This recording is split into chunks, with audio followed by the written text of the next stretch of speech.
top 10 cards from Lightning Overdrive. We're going to get this today. I think this is the best core set of the year so far. We'll see what happens with whatever, Destiny, Burst of Destiny. But I think this is the best core set so far.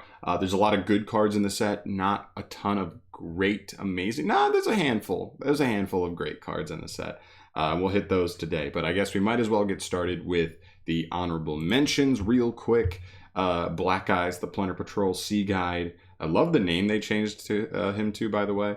Problem is, Planner Patrols are very cool, but they are like a fringe rogue deck. They're just one of those decks that, you know, it's not ranked high enough. I don't think this card's going to make them ranked high enough. And so for the time being, you know, the deck's just not good enough to make this card a top 10 card. Same kind of thing with Kiss a Kill Frost. Really cool card for them, actually. Another extender that's pretty good, but also will get them a +1 draw later on in the duel, almost guaranteed, which is really cool. Rox Rose Dragon. This one's kind of a weird one too. You may not think this card's crazy, but I do believe it's 1-card Dragon Link combo, so take that for what it's worth. We'll see. Honestly, I'm sitting here waiting because I'm not sure what happens with Dragon Link. Maybe people will shift to a Dragoonity build. Maybe some people shift to a Rose Dragon build. I don't know, but I do think their cards are actually pretty decent. DRAC Crown. A lot of people might have put this in their top 10. I think it's okay. I don't think it's amazing. It's one of the more specific Super Poly targets. It has to be a dragon and a spellcaster, and those are pretty popular types, so there's a good chance there's a decent chance your opponent might be playing them, or that they might be in the meta at any point, as well as the fact that you yourself might be playing a dragon or a spellcaster deck. So all you need to see is one of the other types, and you can like put the other type on board. So helps clear Dragoon. It's a cool card. It's generic. I'm sure you probably want to pick up your copies if you can, but I don't think it's deserving of a top 10 spot. And the last honorable mention here is One Curry Way. This is another card that's like super under the radar as like as a Code Talker player, as somebody who's been looking at adding Nister, just decks that have Link 1s. This card is really, really interesting as an extender. Just being able to reborn any Link 1 from grave. Doesn't have to be to a zone a Link monster points to or anything. It's just monster reborn for a Link 1. Yes, you have to already be able to get to a Link 1. So if your opponent messes with your normal summon, you can't get to the Link 1 from there. It can be kind of bricky, but I do think generally it's a pretty good extender, and I think we'll see it at some point in certain decks, but that'll be probably down the line. But just a card I thought was worth mentioning. All right, to the top 10. Number 10. This is going to be a loose order, but I did try and put them in somewhat of an order that I think they are, you know, in terms of greatness. First off, we have Ben Gallantses of the Samsaric Cycle. I think his name's slightly changed, but this is a phenomenal plant card. This card's insane for plant combos. We saw Plant Synchro way before, beat the meta a couple years ago, and now maybe Plant Link becomes a thing. Maybe we see Sun Seed, Sun Avalon be like a thing, a legit player in the meta. They really do have some simple combos that get you to some decent board states. He's amazing. He's essentially a walking compulse, but also can revive himself from grave. He will be banished next time he leaves the field, but that's pretty good because that means you can like summon him, use him as more Link material to make more big monsters, and then just revive him that same turn so he just comes back. Right? You get insane value out of this card. It's every turn his compulse effect. So you bounce something on your opponent's turn, you bounce something on your next turn, and he allows you to play through Nibiru, because if you just summon him before you get nibbed, he comes back, and then you bounce the nib back down, and that nib's probably just dead for the rest of the duel. Don't have to worry about it walking over you. Very cool. Next up, we have Book of Lunar Eclipse. This one might have also been ranked a little higher by some people, but not to me. I have a couple gripes with this card, and while I do think there are specific situations where this card is better than Forbidden Droplet, I do think fundamentally it just kind of stinks that this card came out after Forbidden Droplet, because I just think it gets outclassed there. Especially going second, Droplet is by far and away better, especially since like monsters almost can never respond to it, and so you can just shut off boards without them even being able to attempt to shut you down on that, whereas this card can just be negated. This card's not a once per turn, which helps. This card is a little bit better as a disruption going first, which helps. Only have to discard one card. Book of Mooning 2 cards is really good because it can keep monsters from activating their effects if they're slower effects, as well as turning those monsters off as far as being material for anything. As far as like droplet goes, you can negate a bunch of monsters, but they can still link them off, exceed them off, synchro them off, and then activate new monsters effects, right? This guy just like puts them face down and they are not even usable as material for anything for the turn. So I guess in that way, I do still think it's a good card. In a vacuum, I think it's a really good card. I just think Droplet's going to come up generically way more for people. But maybe that'll just make the card cheaper, and I still think it's worth a scoop if you think it's cool. Next up, we have Amazement. What is his name? Administrator Arlecchino, I think it's his name now. This is a really cool card. And I thought about moving this up, but again, I did a loose, like, you know, ranking of these.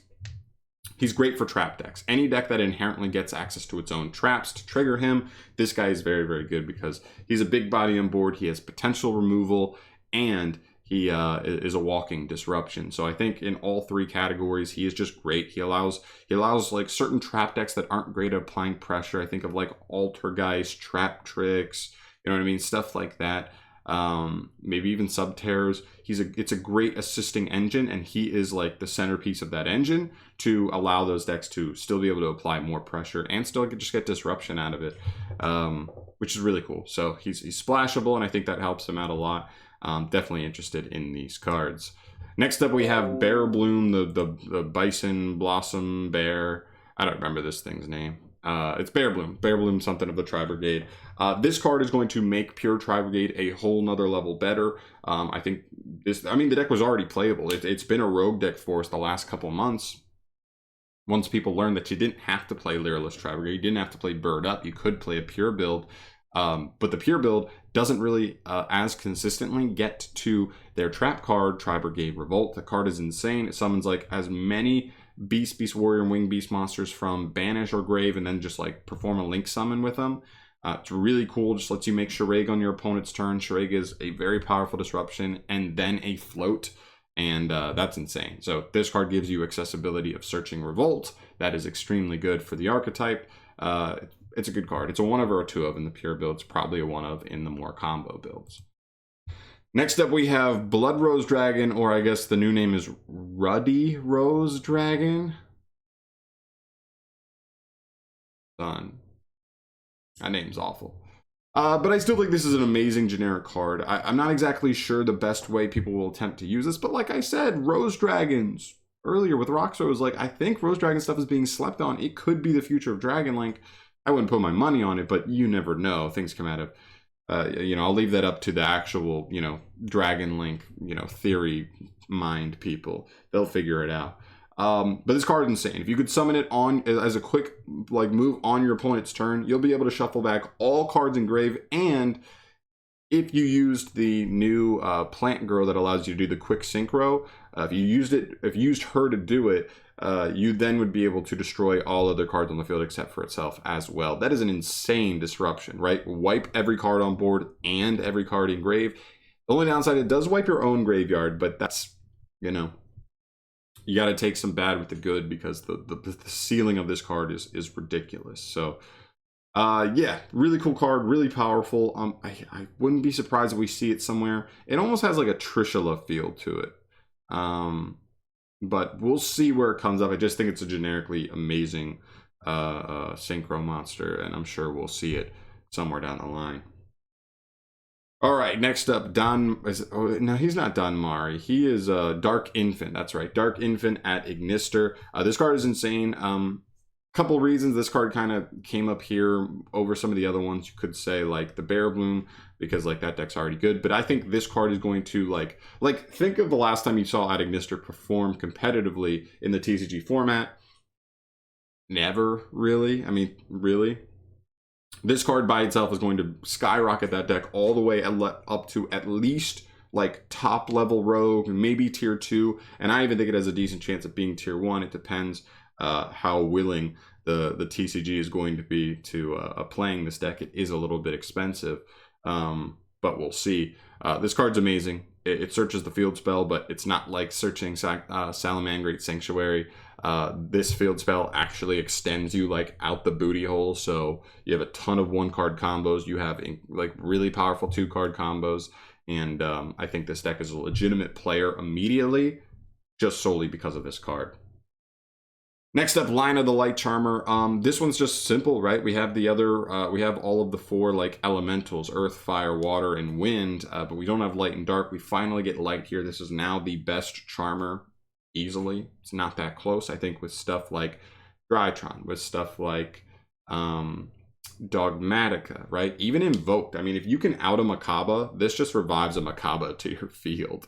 That is like that will probably be a play. Like, you know what I mean? Like with Dogmatic Invoke still running around, if you run into any Invoked variant, like your game plan could easily just be, if you're playing a light deck of your own, out the Makaba, revive the Makaba off of this. You don't even have to worry about setting up your own disruption because you'll just take theirs. That is insane, all right? There's also like specific interactions with like reviving an Ecclesia when you play Dogmatica cards, and then you search a Dogmatica card of your own. Again, getting you to disruption. Very, very crazy. This deck does some wild things, or this card does some wild things for you, and I think it's now the best Charmer. Everybody's going to want to have 2 copies, at least. This card's crazy.